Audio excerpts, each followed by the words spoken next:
in terms of the concerns that people have about too much toll on players' bodies, if you played a spring football league this year, a spring football season, and then try to come back and play a fall football season at 2021, do you think that that concern means it can't work if you were trying to play both a spring and a fall in 2021?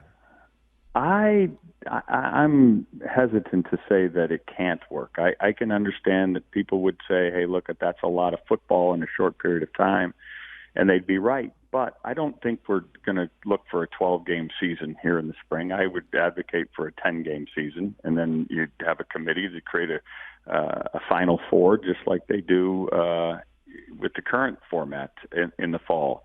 That would get you done probably in the middle of May, and you'd still have 2 months of downtime before you'd have to get going again. And maybe you'd push the season back 1 week a year from now. But I don't see that as a terrible, terrible burden on kids that are 18 to 22 years old.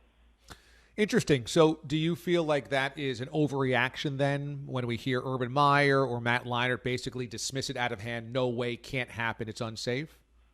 Well, you just mentioned the guys who are playing in the XFL who then go to the NFL, just signed deals with the NFL, and they're getting ready to do just that. Now, they didn't play the XFL season because it was cut short in March. But, I was John Wolford's coach in the Alliance of American Football, who played 8 games of a season with me and the Arizona Hotshots, and then went to the Los Angeles Rams camp, made the team. He's now the backup to Jared Goff. So, I don't see that as such a nightmare that it's inconceivable.